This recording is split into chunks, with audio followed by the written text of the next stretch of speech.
Ok, Attends 2 secondes. Voilà. c'est bon. C'est bon. Ok. Alors, On démarre. bonjour tout le monde.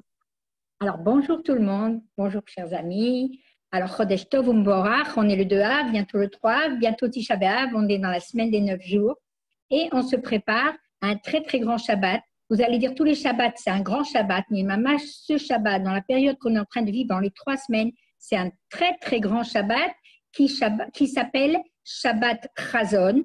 Et on va expliquer qu'est-ce que c'est Shabbat Chazon et la grandeur du Shabbat que le rabbi de tous les enseignements que le rabbi va nous donner dans le Dvar Malchut de ce Shabbat Parashat Dvarim, où on commence un nouveau Sefer, où Moshe Rabbeinu nous répète la Torah. Et ce Shabbat Chazon, Tafshinun Aleph, en 1991, le rabbi, c'est tombé Tisha B'Av, mais comme c'était Shabbat, on ne jeûne pas Tisha B'Av, donc le jeûne a été repoussé au lendemain, le 10 Av. Et le rabbi, tout le Shabbat, on va expliquer le contenu de ce que le rabbi a dit Shabbat. Mais je voulais juste décrire l'atmosphère qui régnait dans le 770 en 1991, ce 10 Av qui était en fait le jour du jeûne. Et tous ceux qui étaient présents dans le 770 à cette époque-là, l'atmosphère du 770, il n'avait rien de particulier. Comme d'habitude, pendant les 9 jours, on voyait très peu le rabbi, il rentrait, il sortait pour la tfila.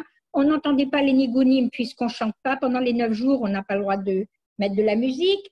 Et les keynotes, eh bien, quand on va lire les keynotes, c'est comme d'habitude. Chacun assis sur son petit tabouret. Donc, l'atmosphère du 770, elle n'avait rien elle était tout à fait commune à toutes les autres années. Mais il s'est passé quelque chose d'exceptionnel ce jour-là, le jour de Tisha B'Av, donc, qui était repoussé. Dont les chassidim s'en rappellent jusqu'à maintenant, et qui a marqué les chassidim car ils ont été étonnés, surpris de ce qui s'est passé dans le 770 avec le rabbi. Et les haftaot, en fait, les surprises, et ce n'est pas qu'une surprise, mais ils ont eu plusieurs surprises. Les surprises ont démarré tout de suite avant la tfila de Maariv, et avant la lecture des keynotes du jeûne. Ça veut dire que comme c'était Motsai Shabbat, donc, eh bien, tout de suite, avant Maariv et après les keynotes, et donc le soir de Tisha B'Av, alors le rabbi a distribué des dollars, chose qui ne s'est jamais passée. Et le lendemain, quelques minutes avant la fin du jeûne et avant la tfila de Maariv, donc avant la fin du jeûne, avant de dire la tfila, déjà les chassidim, ils étaient dans un état d'esprit que si le rabbi nous a surpris à nous donner des dollars la veille du jeûne, qu'est-ce qui va se passer à la fin du jeûne? Et là, avant la fin du jeûne, la deuxième surprise. Le rabbi a fait un signe avec la main et il montre qu'il veut parler. Tout de suite, les secrétaires, dont Rabbi Groner, Alain Shalom, a apporté le pupitre du rabbi à côté de lui, à sa place. Et là, les chassidim, ils ont commencé à se bousculer et s'approcher de l'endroit où du rabbi allait parler, et ils ont tendu l'oreille à ce que le rabbi allait dire. Et le rabbi a commencé à mettre l'accent sur en fait tout le contenu du Dvar Malchut qu'on va vous expliquer, mais le rabbi a raconté, comme c'était à la fin du jeûne, il a mis l'importance sur ce que représente Tisha B'Av, qui est le jour où Mashiach est né, mais tout le Tochen, on va le raconter après, c'était juste pour décrire l'atmosphère. Et tout ce que le rabbi a dit dans cette sira, on va le voir aussi dans le Dvar Malchut. Et à la fin de la sira, où le rabbi a il a fait monter l'attention sur l'attente et la venue de Mashiach, le dévoilement de la personnalité de Mashiach lui-même, pas tant parler de la Géoula, mais il a parlé de Mashiach. À la fin de la sira, alors là, les chassidim, ils sont restés bouche bée, stupéfaits encore plus, car que le rabbi. Et cette troisième surprise, elle était encore même plus haute que les autres. Il a distribué les dollars, ils ont eu une sira, et pour finir, eh bien, le rabbi, il a lancé un nigoun. Et quel nigoun? Il a lancé le nigoun des Hakafot de Simchat Torah, le nigoun de son père. Le nigoun qu'on chante à Simchat Torah, et pas seulement chanter. Dès que le rabbi a démarré ce nigoun, tous les chassidim se sont levés, ils ont fait une ronde et pendant 1 heure, ils ont chanté ce nigoun de Hatzlacha, comme si la Géoula, elle était là tout de suite. Et Bémet, c'est le dernier Tisha B'Av que les chassidim ont parlé, ont passé avec le rabbi dans le 770 Bezrat Hashem, de même que la Tfila de Moshe, elle sera agréée, on la verra dans la Géoula, qu'on va tous sortir, on va tous danser pour accueillir Mashiach. Eh bien, c'est le moment le plus propice. Et je passe la parole à Léa qui va nous expliquer le contenu du Dvar Malchut. Amen. Amen, amen.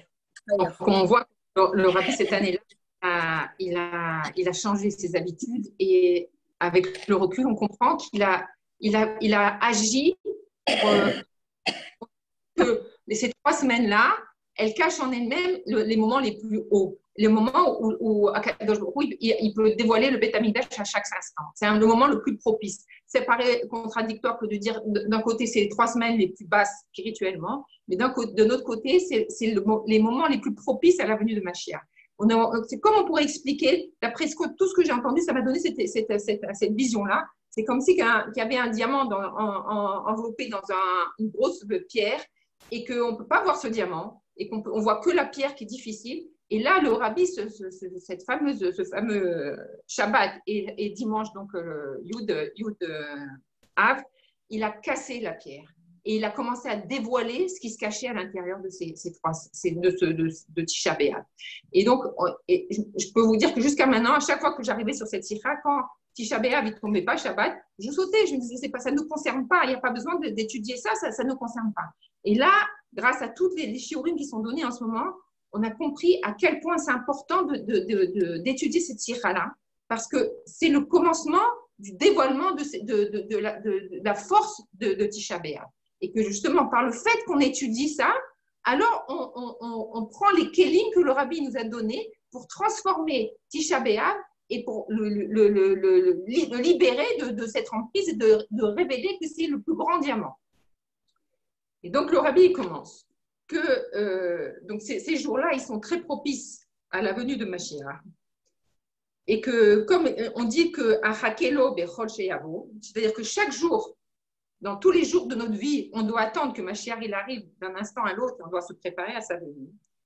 Et qu'en plus, on a déjà dit depuis combien de semaines qu'on est arrivé et qu'on a fini tout le travail de préparation du monde, qu'on a dépassé toutes les dates pour la venue de Mashiach et qu'a priori, mais on ne comprend même pas pourquoi Mashiach n'est pas encore là. Donc vraiment, s'attendre à chaque instant que Mashiach est là. C'est-à-dire, il augmente notre attente dans la venue de Mashiach. Et en plus, il nous dit que c'est écrit dans le Midrash, allez Arié, c'est-à-dire il est venu Arié dans ce. Je vais dire la phrase en hébreu, après je l'explique. Allez Arié, mais Mazal Arié, Ve'eriv et Ariel, Ve'roulé, Almenat Sheyavo Arié, Mazal Arié, Ve'yivane Ariel. Alors ça veut dire quoi? Qu'il va venir Arié, et là on dit que c'est Nabuchodonosor, Mazal Arié. C'est le mois de Av, parce qu'on sait que le mois de Av, c'est Ariel. Ve'eriv et Ariel, il a détruit. Ariel, c'est le Beth Amikdash. Almenat, pourquoi? Pour que vienne Ariel, et là c'est à Kadosh Baruch Hu, Mazal Ariel, dans le mois de Av, et il va reconstruire Ariel, le Beth Amikdash. Ça veut dire quoi?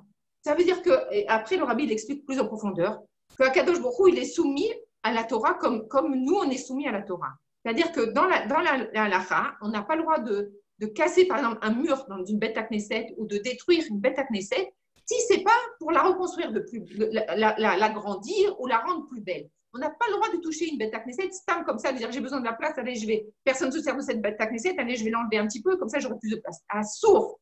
Donc si Akadosh Baruch Hu, il a détruit 2 fois le Beth Amikdash, c'est évident que c'est que pour pouvoir reconstruire un plus grand Beth Amikdash et un plus gros un Beth Amikdash éternel. Et donc, c'est ce que le rabbi, il commence la sikha en nous disant que toute cette destruction, elle est à la condition que de construire un Beth Amikdash encore plus grand et un Beth Amikdash éternel. Et en plus, comme on se trouve dans le mois de Menachem Av, le mois, et que justement le mois de Av, il fait référence à la destruction, mais que les Rachamim, ils ont rajouté Menachem avant. Et qu'est-ce que ça veut dire, Menachem? c'est la consolation. Consolation de quoi? La consolation de la galoute, c'est-à-dire la Géoula. Menachem, c'est la consolation par la Géoula. Et que si on a fait précéder Menachem à Av, ça veut dire qu'on va révéler dans le mois de Av la consolation. Et donc, ça, le Rabbi présente la sira de cette manière.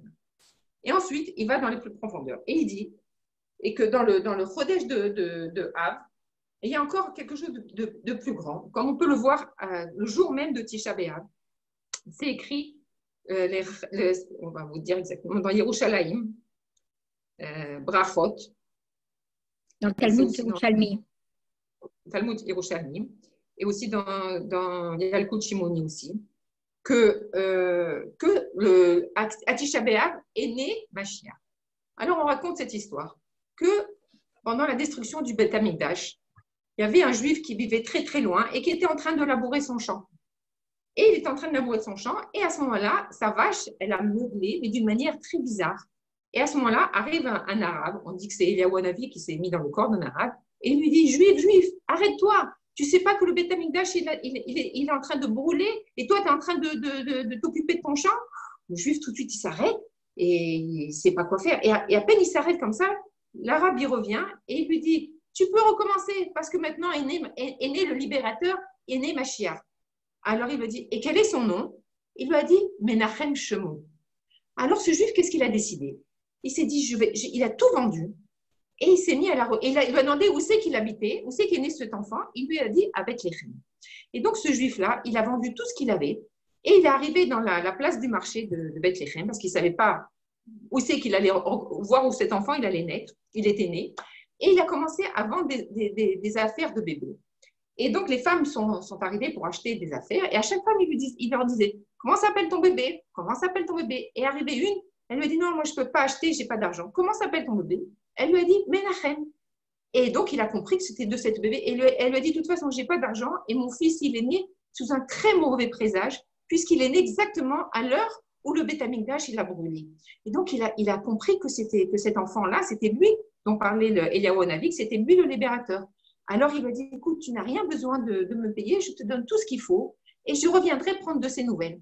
Et il est revenu plusieurs fois, il est revenu après pour prendre de ses nouvelles. Et il lui a dit, je t'avais dit que mon enfant, il est né sous un mauvais présage. Après que tu m'aies tout apporté, il y a eu un grand vent et qui a emporté mon bébé. Alors, on explique de là que l'esprit de Mashiach, comme on a expliqué, que l'esprit de Mashiach, il était déjà depuis la création du monde, mais qu'à ce Tisha B'Av-là, il y a eu la descente de la Neshama de Mashiach dans le monde. C'est-à-dire que ça s'est concrétisé physiquement. Mais le monde, il n'était pas encore prêt à recevoir ce dévoilement de Mashiach. Et donc, le corps de Mashiach, il a pas pu agir à ce moment-là. Mais c'était concrètement, la Neshama de Mashiach, elle est descendue dans le monde. Ça, c'est ce que raconte le Midrash. Et donc, le Rabbi nous dit qu'à l'heure de Mincha, c'est le moment de la naissance de Mashiach. C'est le moment où, et comme il explique, que chaque année, quand il y a un événement, quand on le revit l'année d'après, cet événement, il prend encore plus d'ampleur et il libère encore une plus grande lumière. Donc, chaque année, quand on revit le Tisha B'Av et qu'on arrive à l'heure de Mincha, on revit la naissance de Mashiach encore plus grand. Et qu'est-ce que c'est la naissance? C'est le mazal qui est gobert, le mazal qui éclaire encore plus. Donc, au moment de Tisha B'Av, c'est au moment le plus dur, se révèle l'éclairage de Mashiach, la force de Mashiach. C'est ça tout le paradoxe qu'il y a dans ce jour-là, qu'on est en train de pleurer la destruction de Beth Amikdash et en même temps, on vit la naissance de Mashiach. Et le Rabbi nous dit que ça se reflète même dans la halacha, puisqu'on voit que je crois que c'est le Harizal qui a fixé que dans la tfila de Mincha, on lit la tfila de Nachem. Et ça correspond justement à la descente de la Neshama de Mashiach dans le monde. Donc on voit que quelque chose qui nous est raconté comme une histoire dans le Midrash, elle se révèle comme une halacha dans notre monde-là. Donc ça veut dire que c'est quelque chose de concret, ce n'est pas une idée comme ça qui est en l'air. Et le Rabbi continue en nous disant que donc maintenant on comprend que ce jour-là, il a une joie immense qui est la naissance de Mashiach. Et il nous explique que quand Tisha B'Av tombe dans l'année dans un jour Chol, alors on vit dans ce jour-là que les effets négatifs. On ne peut pas vivre comme quelque chose un instant joyeux, puisqu'on est envahi par la peine et la tristesse et le deuil de Tisha B'Av. Mais quand ça tombe Shabbat, alors de la même manière que le jeûne, il est repoussé. Et le rabbi nous explique qu'est-ce que ça veut dire que le jeûne, il est repoussé. C'est-à-dire que toutes les choses qui sont liées au négatif de Tisha B'Av, c'est-à-dire le deuil, la destruction, alors ça, et le jeûne, ça c'est repoussé à dimanche. Mais le fait que Tisha B'Av, c'est la naissance de Mashiach et que son mazal, il est fort et que, comme on a dit au début, que c'est le jour le plus propice pour la construction du Beth Amikdash parce que c'est un engagement d'Akadosh Baruch Hu, ça, c'est révélé d'une manière très forte le jour de Tisha B'Av qui tombe Shabbat. Et le rabbi nous continue en nous disant que puisque tout ce qui se passe dans le monde, tous les événements du monde et tout ce qu'il peut y avoir dans le monde n'a été créé que pour le Ham Israël et que même la Torah, elle a été créée après Israël, c'est-à-dire que d'abord, Akadosh Baruch Hu, il a pensé à Israël et ensuite, il a écrit la Torah et ensuite, il a construit le monde à l'aide de la Torah. Et on dit que donc, tout ce qui se passe dans le monde, c'est pour Israël.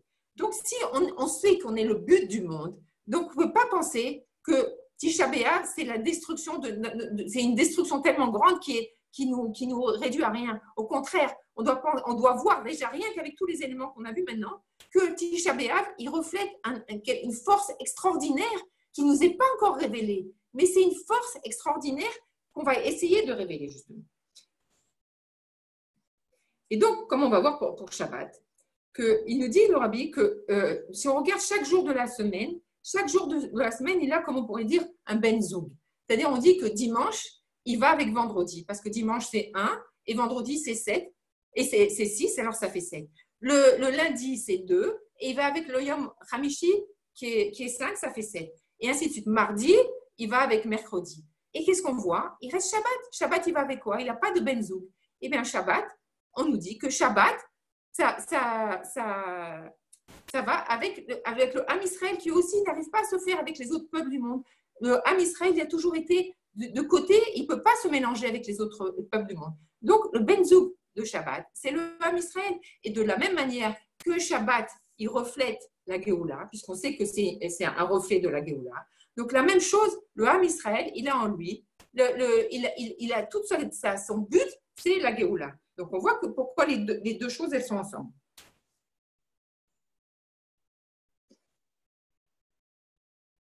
Et donc, le rabbi, il dit, et en plus que ce Shabbat, comme on l'a dit Gisèle, c'est le Shabbat Razon. Et on dit que Shabbat Razon, on monte à chaque juif le Beth Amikdash. Et pour comprendre ça, il y a le rabbi Lévi Yitzhak de Berditchev qui a raconté un machal. Il a expliqué que donc, tous les Shabbat Razon, on montre le Beth Amikdash à chaque juif. Puisqu'on lit la Haftara de Shabbat Razon. Et donc, le rabbi Lévi Yitzhak, il a expliqué pourquoi on lit cette Haftara? Parce que concrètement, on montre à la Neshama de chaque juif le Beth Amikdash pour lui donner les forces de le faire descendre. Et le rabbi Hillel de Paritch, il a expliqué cette chose du rabbi Lévi de Berditchev. Il a expliqué ça avec un machal. Il a dit c'est comme si il y avait un grand roi qui avait un fils unique qu'il adorait. Et il a fait coudre un merveilleux habit à son fils parce qu'il aimait tellement son fils. Et le petit prince, il a essayé l'habit, et comme tout enfant, il est un peu chauvard, et il a déchiré l'habit. Le père, il lui a dit, bon, le roi, il a dit, bon, tu as déchiré, tu es un enfant, je vais te faire encore un autre habit. Et il lui a encore cousu un autre habit. Et encore une fois, le petit enfant, chauvard, il a déchiré l'habit. Alors le père, la troisième fois, il lui dit, écoute, je vois que tu es encore trop petit, tu n'es pas prêt et tu ne comprends pas la valeur de cet habit. Je vais le mettre dans l'armoire. Et quand tu seras plus grand, quand tu seras apte à recevoir cet habit, je te le donnerai, c'est pour toi. Et donc, on explique pour ça que c'est le machin sur les deux premiers Beth Amikdash qu'on n'a pas été conscient et qu'on n'a pas eu le mérite de garder, de faire que ces Beth Amikdash soient éternels. Alors, Akadosh Baruch Hu, le jour de Shabbat Razon, il sort le costume et il nous dit, voilà, regarde, le Beth Amikdash, il est prêt. Rien. Ça ne tient qu'à toi de le faire descendre. Et donc, le rabbi, pour nous expliquer ça, il nous explique que pourquoi, puisqu'on parle de Beth Amikdash, pourquoi on nous parle, dans ce machal-là, on ne parle pas d'une maison qu'Akadosh Baruch Hu, que le roi, il aurait pu dire à son fils, voilà, je te construis une première maison, une deuxième maison. Non, on parle d'habits. Pour nous dire, le rabbi nous explique que la maison, c'est ce qui entoure la personne, mais d'une manière lointaine. C'est-à-dire qu'elle n'est pas sur la personne. À la différence d'un habit, l'habit, il est collé à notre corps et il épouse notre corps, il est tout proche de notre corps. Et pour ça, on explique que, par exemple, le Kohen Gadol, on parle de ses habits de Tiferet, c'est-à-dire on ne pourrait pas imaginer que le Kohen Gadol, il ait un habit trop grand ou un habit trop petit, ça ne serait pas kavod. Donc, l'habit, ça veut dire que ça reflète le kavod de la personne, mais en même temps, c'est collé à cette personne. Et c'est pour nous dire que le Beth Amikdash, il est tellement proche de nous qu'il est comme un habit. Et ça, c'était déjà à l'époque du Rabbi Lévi de Berditchev. Alors, à plus forte raison, nous aussi, c'est-à-dire qu'on nous explique que ça ne tient qu'à nous de dire à Kadosh Baruch Hu, voilà, on est prêt. Voilà, par toutes nos actions, on est arrivé enfin à ce moment-là où on mérite le Beth Amikdash. Et donc, Bezrat Hashem, que cette année-là, c'est pas seulement qu'on va nous le montrer d'en haut comme ça, mais qu'on vit vraiment, qu'on puisse vraiment rentrer dans le Beth Amikdash concrètement. Amen. Et donc maintenant, le Rabbi il va plus rentrer dans les détails sur le Shabbat et Tisha B'Av. Il dit que comment on va fêter quand Tisha B'Av tombe Shabbat, qu'est-ce qu'on doit faire? Alors, on pourrait penser que comme c'est Tisha B'Av, alors on va restreindre dans le Shabbat pour montrer la tristesse, le deuil. Le Rabbi dit Assour. Shabbat, c'est un moment de joie. Shabbat, c'est un moment de Géoula. Et que Shabbat, c'est écrit dans la Torah. C'est écrit dans la Torah. Alors que Tisha B'Av, ça a été tranché par les Nevi'im après. Donc, Shabbat, il domine tout. Et donc, comment on va montrer que dans Shabbat, on n'a pas de traces de deuil? Alors, au contraire, on va rendre ce Shabbat encore plus honnête. C'est-à-dire qu'on va rajouter dans la viande, on va rajouter dans le vin, on va rajouter dans la simcha, à tel point que même Seudat Mafseket, c'est que comme cette année, Bezrat Hashem, on la fera au Beth Amikdash, mais qu'en temps normal, Seudat Mafseket, on s'assoit un par un, on n'a pas le droit de s'asseoir ensemble, et on mange seulement une petite chose assis par terre. Là, quand Tisha B'Av tombe Shabbat, alors au contraire, on fait une grande Idvadout. Et je me souviens, l'année dernière, on avait fait ça ici à Nave Daniel, on avait au moins 25 personnes, on avait fait vraiment une grande Idvadout pour fêter justement l'anniversaire de Mashiach. Et on pourrait se dire, ouais, bah, quoi ça sert? Tu l'as fait l'année dernière, ça n'a rien changé. Non! On ne se rend pas compte qu'à chaque petite action qu'on fait, on enlève de cette pierre qui cache le diamant. Et donc, on doit continuer. Et donc, le Rabbi, il revient plusieurs fois dans cette sikha-là pour dire que quand le jeûne, donc, il tombe Shabbat, Tisha B'Av, il tombe Shabbat, alors Shabbat, il va rester que les sujets positifs et tous les sujets négatifs, ils sont repoussés. Pour nous dire que quand c'est repoussé, comme selon au temps de la Gemara, il y avait Rabbi Yehuda Anassi qui avait dit que quand le jeûne est tombé Shabbat, alors on devait le repousser. S'il devait être repoussé, qu'on le repousse concrètement et définitivement. Et qu'à l'époque, ça n'avait pas été retenu et que donc le jeûne, il avait été quand même maintenu. Mais on sait que quand le jeûne, le Yud Av, le jeûne, il est beaucoup moins fort, il est beaucoup plus léger que quand ça tombe vraiment Tisha B'Av. Donc, on voit que le Shabbat, il a déjà le pouvoir de transformer. Et le Rabbi, après, il nous explique on sait que toute la pnimiout du jour de jeûne, c'est un jour de Yom Tov, c'est Ait Ratson. C'est un moment très, très haut, spirituel, mais qui est caché par toutes les faux du peuple juif et par toute la clipa qui a enveloppé ce jour-là. La preuve que c'est un jour de Yom Tov, c'est qu'on dit que Léati de Lavo, alors ça va se transformer en un jour de Yom Tov. Donc, si Léati de Lavo, ça va se transformer en jour de Yom Tov, c'est que dans sa pnimiout, il a déjà ça. Ce n'est pas quelque chose qu'on va rajouter, c'est juste une révélation. Donc, ça veut dire que le jour de Tisha B'Av, ça sera Léati de Lavo, un jour de Yom Tov. Et quand Tisha B'Av tombe Shabbat, alors on peut déjà goûter ce Yom Tov des temps futurs. Et non seulement que c'est pour les temps futurs, mais que quand ça tombe Shabbat, ça nous donne les forces pour les années où Tisha B'Av ne tombe pas Shabbat. Et si on peut remarquer que ces dernières années, il y a eu plusieurs fois de suite Tisha B'Av qui tombait Shabbat. Donc on voit qu'à partir du moment où le Rabbi il a cassé cette grosse pierre, alors on voit que même concrètement, il y a eu plus de fois Shabbat pour justement transformer petit à petit ce jour qui paraît noir en jour de joie.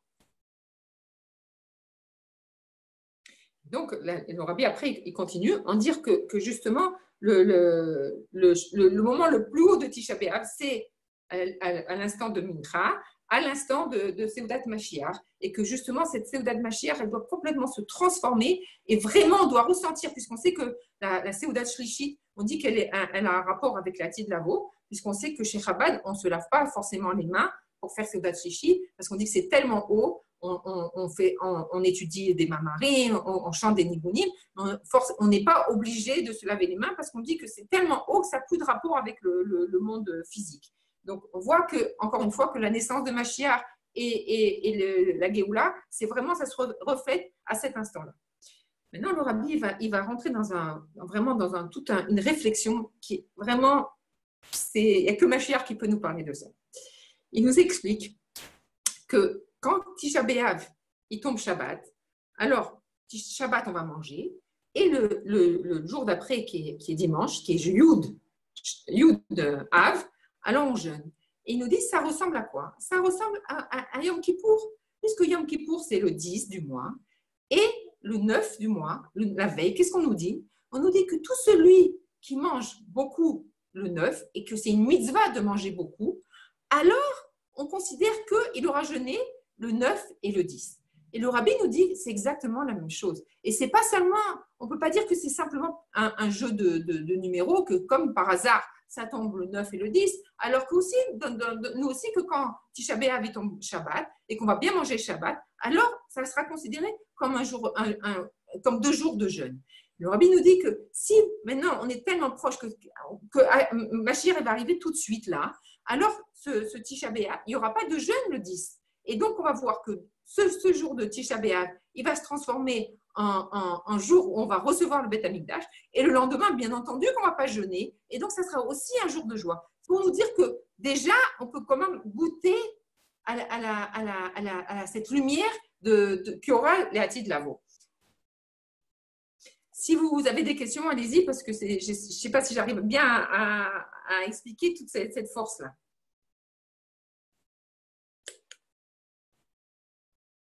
Et alors, maintenant, il nous dit que c'est tellement complexe que je voudrais tellement bien essayer de vous l'expliquer. Là, je me base sur ce que le Rav Ginsburg il enseigne en ce moment.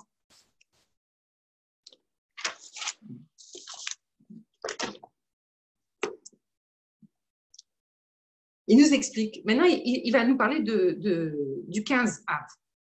Et il nous dit que le 15 Av, c'était le jour, comme on dit, qu'il n'y avait pas de jour plus grand que le 15 Av et Yom Kippour.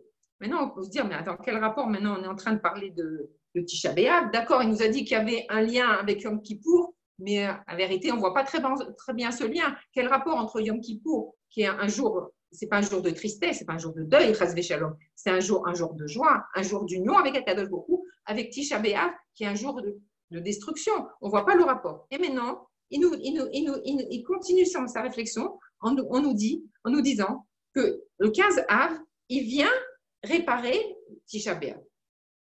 Et que comme c'est écrit, il n'y a pas de jour plus grand que le 15 Av et Yom Kippour. Il nous explique ce qui s'est passé le 15 Av.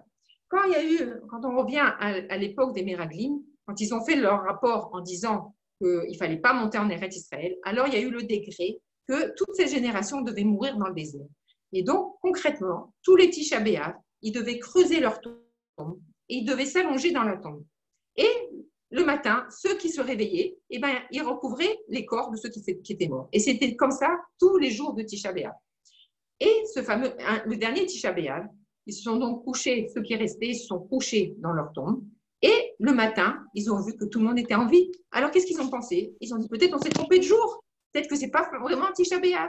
Et donc, le 10 Av, ils ont refait la même chose. Ils se sont remis dans leur tombe. Et le 11, ils se sont levés. Ils étaient en vie. Et comme ça, quand ils sont arrivés au 15 Av, ils ont vu que la lune était entière. Et donc, il n'y avait pas possibilité de se tromper. Alors, ils ont eu une joie immense. Ils ont compris qu'enfin, ils étaient pardonnés et qu'enfin, ils allaient pouvoir rentrer en Eretz Israël et que la Mzera, elle était annulée. Donc, on peut imaginer cette jour de joie immense. Et le rabbi de nous expliquer que justement, le 15 av, il vient réparer toute la descente de Tisha B'Av. Si on peut expliquer un peu comme ça, on voit que par exemple, quand quelqu'un il fait tchouva, alors c'est une grande descente. Et quand il faute, c'est une grande descente. Et après, il va faire tchouva. Alors, cette descente qu'il a eue, elle va être remontée et on dit que la personne elle va arriver beaucoup plus haut qu'au moment où elle est partie. Donc, c'est la même chose. Tisha B'Av, ça paraît être une grande descente, mais c'est comme dire un grand élan qui est pris pour pouvoir monter tellement haut. Que s'il n'y avait pas cette grande descente, on ne pourrait pas monter si haut. Et donc, le 15 av, il représente toute cette force qui est descendue pour remonter, tout cet élan, tout ce qu'on pourrait dire comme un ressort qu'on a appuyé, et puis le 15 av, on le lâche. On peut imaginer le grand bond que ça fait. Et bien, le 15 av, donc toute la maout du 15 av, c'est Tisha B'Av. À Tisha B'Av, on ne peut pas révéler cette grandeur, mais elle se révèle le jour du 15 av. Il y a quelqu'un qui n'a pas compris? Non? Vers les micros, ils sont vers les micros. C'est très beau.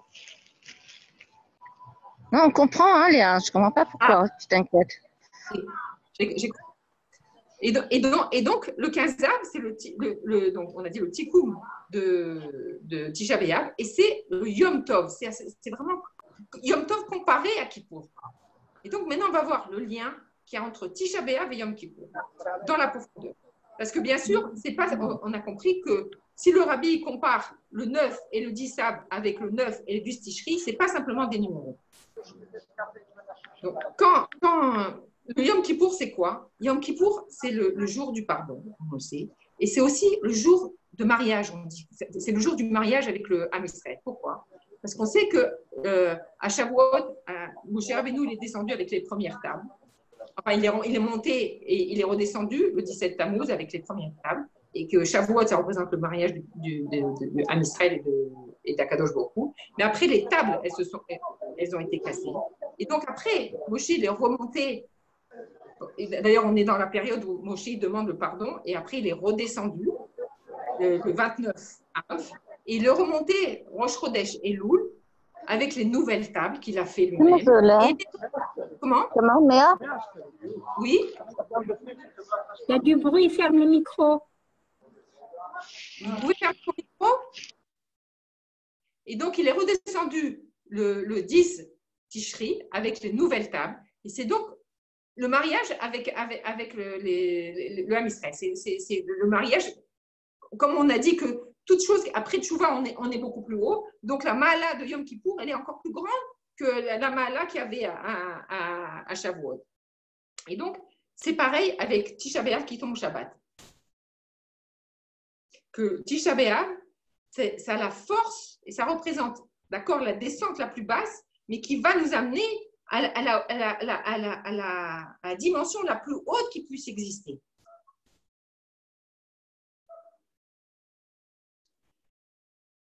Et le rabbi nous dit que le 15 av, ce n'est pas seulement le reflet positif de Tisha B'Av.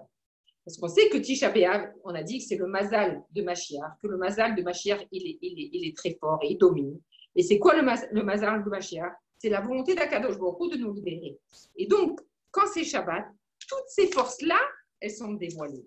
Toute cette force, et comme on l'a vu concrètement, ce que le rabbi a fait ce fameux Shabbat et ce fameux dimanche dans l'année Tafshin Nun Aleph, il a commencé à révéler cette force, cette simra qui se cache dans ce Tisha B'Av. Et comme le 15 av, c'est la lune, elle est pleine. Et donc, ça représente l'élévation la plus grande dans le mois.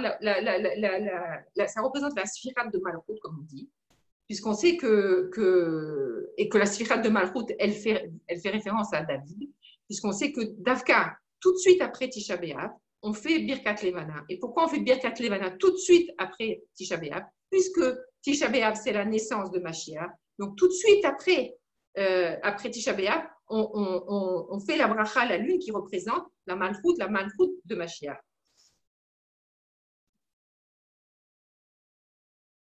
Et donc, tout ce dévoilement, quand c'est Shabbat, ça se révèle Shabbat. Et quand c'est pas Shabbat, ça se révèle que le 15 av.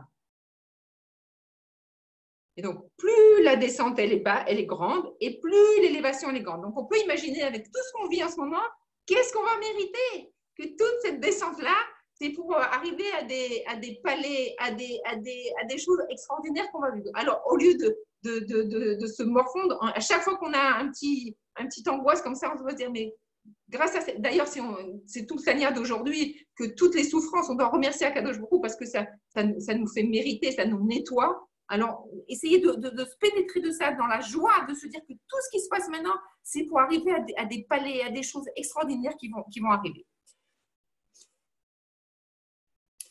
Et donc, c'est pour ça, on pourrait dire, mais tous les mois, il y a le 15. Et tous les mois, on n'en fait pas une histoire. Et tous les mois, il n'y a pas une descente aussi grande, Chas v'Shalom, que la descente de Tisha B'Av. Donc, on peut dire que cette descente, grâce à cette descente, on va arriver à des choses tellement grandes, mais qu'elles se dévoilent au 15 Av. Mais Bezrat Hashem, cette année, ça va se révéler avant Tisha B'Av. Maintenant, on va arriver à un autre stade où le Rabbi il nous explique. Il nous dit que le 15 Av, en fait, c'est vrai que dans notre calendrier, on voit que c'est 15 Av, on ne fait pas Tachanoun, mais en vérité, on n'a rien à fêter. On nous dit que c'est l'époque où il y avait des Shidurim, mais en fait, on n'a rien pour le fêter. Pourquoi? Parce que c'est vraiment le Yom Tov de la Géoula et qu'on pourra vraiment le fêter que dans la Géoula. Ça représente toute la promesse de la construction du Beth Amikdash, c'est toute la force et l'engagement qu'Akadosh Baruch Hu nous a promis de reconstruire le Beth Amikdash. Donc, ce dévoilement, il n'est pas lié au passé, il est lié au futur, c'est-à-dire vraiment au Beth Amikdash. Et le Beth Amikdash éternel, qui aura sans effet d'une manière éternelle. Et donc, le Rabbi nous dit que on ne va pas rester sur ça, que 15 Av, c'est juste pour les Atid Lavo, que dès maintenant, comment on peut faire pour goûter à cette force du Beth Amikdash. Il nous explique que Yom Kippour, comment ça se passe Yom Kippour? C'était le Kohen Gadol, qui est l'homme le plus haut de toute la génération. Le jour le plus saint, c'est Yom Kippour. Et il allait dans l'endroit le plus saint du monde, qui est le Kodesh HaKodashim. Et donc, ça réunissait ces trois choses-là. Et donc, on dit que Yom Kippour, c'est la Yechida. On dévoile la Yechida du juif. D'ailleurs, c'est pour ça qu'on dit toujours qu'un juif, même si ce n'est pas que c'est Yom Kippour, il est pardonné lui-même parce que le jour en lui-même, il révèle la Yechida qui est en lui, sans même qu'on soit conscient. Alors, encore plus forte raison, quand on fait ce qu'il y a à faire pendant Yom Kippour, on dévoile cette Yechida. Et que c'est pour ça, d'ailleurs, qu'on a 5 filotes à Yom Kippour, puisque on dévoile toutes les 5 partie de notre Neshama, et la dernière, c'est la Yechida. Et qu'est-ce qu'il nous dit, le Rabbi? Il nous dit que Mashiach aussi, c'est Yechida. Mashiach, on dit, le Rabbi dit que Mashiach, il a le stade de Neshama. On voit que dans tout, si on peut considérer que le peuple juif, c'est un être, on nous dit que Moshe Rabbeinu, il a le stade de Neshama, pardon. Moshe Rabbeinu, il a le stade de Neshama. Le stade de Chaya qui est au-dessus, Adam Arishon. Et le stade qui est encore plus haut, c'est le stade de Yechida. Yechida, c'est Mashiach.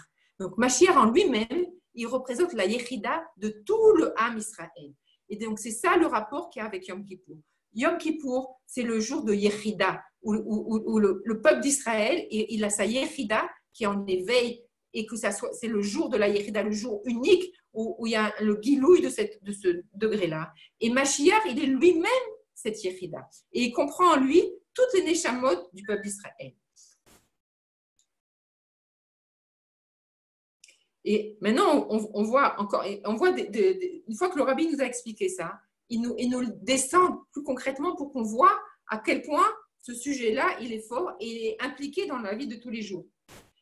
Puisqu'on a dit que, donc on a compris que le Kav, c'est Yom Tov de la Géoula, et qu'il se révélera dans la Géoula, et que maintenant, simplement par le fait qu'on étudie cette sikha-là, et qu'on commence à comprendre cette force-là, alors on commence à dévoiler cette force qu'il y a dans toute notre période-là.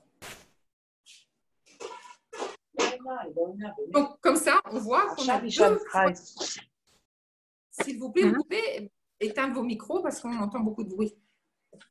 Et donc, on voit qu'on a 2 fois dans l'année donc cette rencontre de cette Yechida. Une fois à Yom Kippour et une fois le 15 Av. Et si on regarde bien,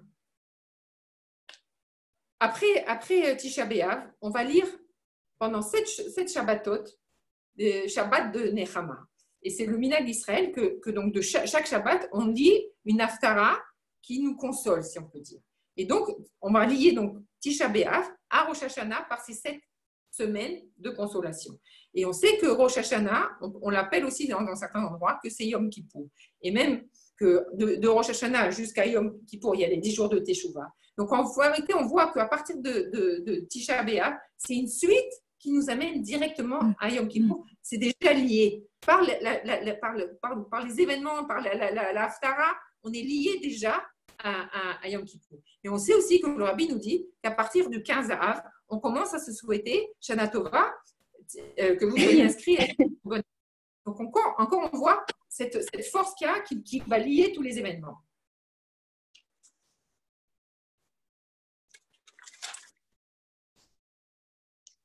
Et donc tout le travail, en fait, si on peut résumer, que tout le travail de la préparation de Yom Kippour, il commence déjà depuis Rosh Chodesh Av.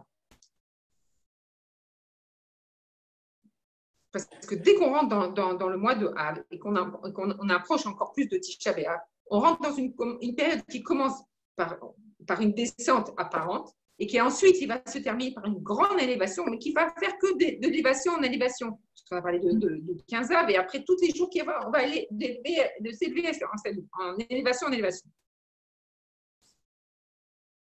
Et qu'en même temps qu'on va vers Yom Kippour, mais que déjà dans Tisha B'Av, il y a le reflet de Yom Kippour. Comme le Rabbi, il aime beaucoup toujours relier les événements et de montrer que dans chaque instant, il y a tout. Comme il nous a expliqué que dans chaque parcelle d'Eretz Israël, il y a tout le monde et que dans chaque juif, il y a tout le Israël, dans chaque juif. Alors c'est la même chose. Dans Tisha B'Av, il y a aussi Yom Kippour. Et que quand on pense à ça, ça nous donne un don de force extraordinaire et ça nous permet de ne pas regarder toute cette enveloppe difficile et triste et de regarder cette minute. Il nous apprend à regarder l'intérieur des choses avec vraiment les lunettes de la Géoula. Ensuite, le Rabbi, il va nous expliquer justement par rapport aux parachutes qu'on a lus.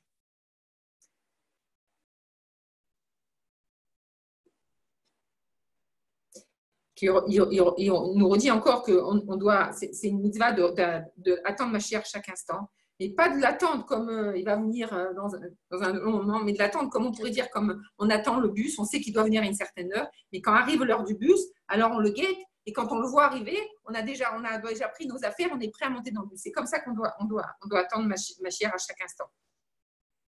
Et que Bezrat Hashem, cette année-là, il a dit que ça y est, Mashiach, il va arriver là. C'est déjà le moment où Mashiach il va arriver et que le jeûne, il va être complètement repoussé et que on va vivre directement la Géoula et qu'il n'y aura pas de jeûne, bien entendu. Et là, il nous explique que quand il y a Tisha B'Av, il y a le 10. Le 10, et que le 10, c'était le Yom Rishon, et que le Yom Rishon, il reflète le fait qu'Akadosh Baruch Hu, il est unique dans le monde, et que par le fait là que le juif, il va vivre cette unicité d'Akadosh Baruch Hu. C'est-à-dire qu'il nous dit que le Yom Kippour, c'est arrivé au 10, la shlimut du 10. C'est-à-dire, c'est quoi la shlimut du 10? C'est le 3 et le 7. Le 3, c'est et ça fait référence aux 3 semaines. Que le 3, on pourrait dire, c'est le mochin de la Kedusha. De la même manière que la Nefesh Abahamit, elle a le Sechel et les Midot. Dans la Nefesh Elokit, il y a le Sechel et les Midot. Mais jusqu'à maintenant, ce Sechel, on ne sait pas comment l'appréhender. On a du mal à comprendre qu'est-ce que ça veut dire. Et donc, le Rabbi, avec toutes ces sirotes qu'il nous fait maintenant, il nous fait un peu comme la physiothérapie pour qu'on arrive à ressentir cette Neshama et comment on arrive à comprendre ce mochin, ce Sechel, cet intellect de la Kedusha. Et que cet intellect, il est représenté toujours dans la Torah, on dit, par le chiffre 3, qui est Rochma, Bina, Vedaat. Et donc, c'est représenté par les 3 semaines. Et c'est représenté aussi par les 3 peuples que l'Atid Lavo, on va voir que ça fera une entité de 10. Et comme il nous dit que justement dans la paracha Pinchas, Matot Masé et Dvarim, j'essaie de pas rentrer dans tous les détails, on nous parle justement de distribution de la terre d'Israël et aussi de ce partage de ces trois terres-là. Donc, on fait référence aussi à ces trois-là. Et donc, on voit que dans tous les détails, que ce soit dans les parachutes, dans les chiffres, dans la naissance de Mashiach, dans le 15, on voit comment cette période, elle nous révèle quelque chose de très, très, très fort. Et que quand on a compris ça, on doit maintenant le vivre en nous-mêmes. Et donc, on doit réveiller ces trois forces intellectuelles qui sont en nous. C'est ces trois forces qui nous aident à comprendre Akadosh Baruch Hu. Cet intellect qui est lié avec Akadosh Baruch Hu. Et quand on va arriver à révéler ça en nous, alors on va révéler le 3 et les 7 midot, et ça fait le chiffre 10, ça fait le chiffre de Yom Kippour, et que donc, et le chiffre aussi du 10 Av, et que de 10 Av, on va arriver au 11. Le 10, c'est la Shlemut du Ham Israël, et on va arriver au 11. Au 11, c'est Akadosh Baruch Hu lui-même. Et donc, quand on unit le 10 avec Akadosh Baruch Hu, ça fait le 11. Je crois que je n'ai pas dit tout à fait dans l'ordre, mais bon, Bezrat Hashem, le message qu'on doit tirer de tout ça, c'est que vraiment, on arrive dans le moment le plus fort, et essayer de vivre dans la ligne des choses, et que quand on arrive c'est pas pour rien que le rabbi nous raconte tout ça. On a vraiment, jusqu'à présent, à chaque fois, je me dis, bon, ça ne nous concerne pas, c'est pas du tout les dates comme nous, ça ne nous concerne pas.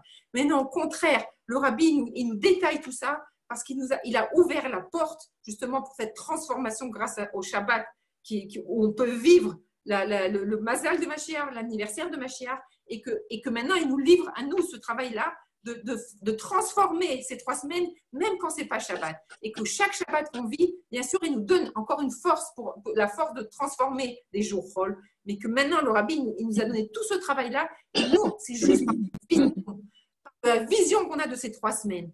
La vision, elle va nous donner les forces de vivre cette joie intérieure. Et on va rajouter dans toute l'étude de la Torah, par l'étude des Inyanim de Mashiach, par l'étude de la chôte sur le Beth Amikdash, et par le fait qu'on va rajouter dans la Tzedaka, et cette grande simcha intérieure, elle va nous emmener à voir que tout est déjà là, à voir qu'on est dans l'Imot à Mashiach. Voilà, Bezrat Hashem, qu'on le vive, des poèmes mamash. Maintenant, c'est le tour de Gisèle.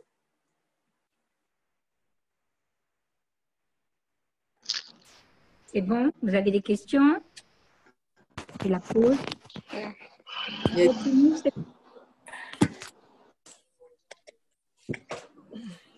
Vous avez des questions? Non, tu peux y aller. Donc, je reviens sur juste une écouda de la fin de tout ce que tu as dit, Charcoar, Léa, vraiment clair. Moi aussi, j'ai étudié le Zohar Marcoux d'un bout à l'autre, mais tu l'as exprimé, mamash, hyper clair, hyper percutant, et c'est mamash chazak, ça donne des forces pour nous toutes. Là, ça m'a influencé d'en haut. Voilà, Baruch Hashem. Pour en revenir à la Vodata Adam, que le rabbi explique que quand il y aura la Géoula, on va conquérir les 10 terres de Canaan, pas seulement les 7 premières. On a conquis 7 terres, mais 3 terres qu'on va pouvoir conquérir dans la Géoula. Et le kibbouch, la conquête et le partage de la terre d'Israël, comme on l'a expliqué déjà plusieurs fois dans les Darmalchut qui ont précédé, elle concerne aussi notre façon de servir Dieu et le travail qu'on doit faire, qui est aussi, nous aussi, à l'intérieur de nous, de faire la conquête de la terre d'Israël à l'intérieur de nous et de partager tous ces éléments dans notre façon de travailler sur le monde. Les 7 peuples, ils correspondent 7 midot, tous les sentiments, tous les attributs émotionnels de l'homme, et les 3, ils correspondent aux attributs intellectuels, Chochma, Bina, Da'at. Et le rabbi explique donc que que si on veut être prêt à la Géoula, eh bien nous aussi on doit arriver à la shlemut à l'intérieur de nous, à la plénitude, à faire en sorte que dans nos sphères intellectuelles, Machashava, Dibour et Maasé, oui, on a conquis la terre d'Israël, on a fait de notre vie à l'intérieur de nous un endroit où Akadosh Baruch Hu, on vit la Géoula à l'intérieur de nous, on construit le Beth Amikdash à l'intérieur de nous, on construit la maison de Dieu à l'intérieur de nous, et pas seulement avec la tête, pas seulement en pensée, parole et action, mais aussi à l'intérieur de nous, dans nos sentiments. Et quand on va être prêt tous nos sentiments, ils sont canalisés sur un seul but, faire descendre le Beth Amikdash et voir Akadosh Baruch Hu se révéler dans le monde. Et comme on sait que le Beth Amikdash, c'est la maison de Dieu, mais j'ai entendu dans un show la semaine dernière, dans l'Aïbadout qu'on a organisé avec Léa, quelque chose de très très fort, c'est le rabbin du Yishuv qui a dit, il a dit que qu'est-ce que c'est le Beth Amikdash? C'est la maison d'Hachem, mais c'est aussi, il ne faut pas oublier, que pourquoi Hachem il a besoin d'une maison?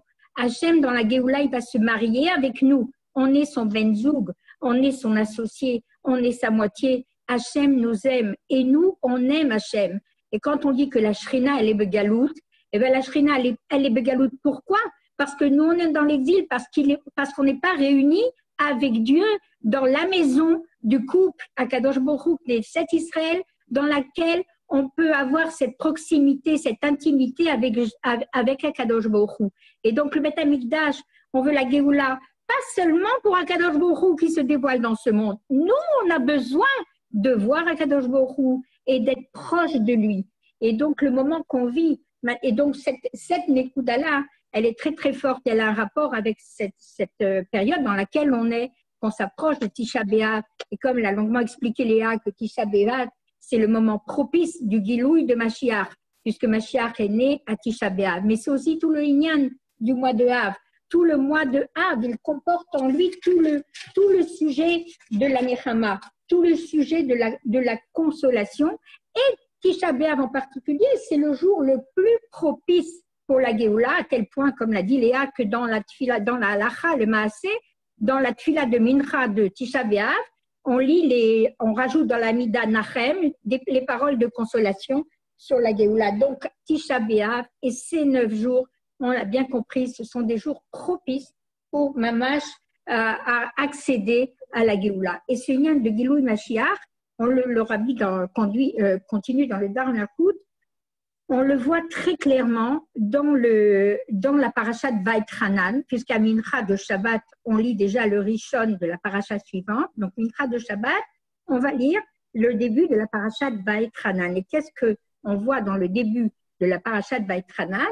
Que Moshe Rabbeinu, il a dit Va'et Hanan el Hashem ba'et ha'i les morts.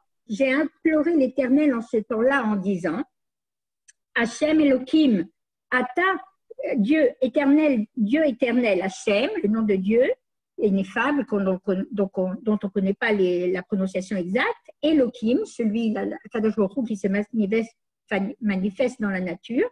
Tu as commencé à montrer à ton serviteur, Keilou, c'est Akadosh Baruch Hu qui a donné l'exemple à Moshe Rabbeinu de pouvoir se mettre debout et prier pour le Ham Israël, comme on va l'expliquer. Il a dit, c'est toi qui m'as montré, tu m'as montré ta grandeur et ta main forte, car quelle divinité dans les cieux et sur terre pourrait accomplir comme tes actions et comme tes actes de puissance. Là, Moshe Rabbeinu va se mettre à implorer à Kadosh Baruch Hu de le laisser entrer en Eretz Israël. On sait que Moshe Rabbeinu, à Kadosh Baruch Hu, a fait une zéra sur lui, qu'il ne rentrera pas en Eretz Israël.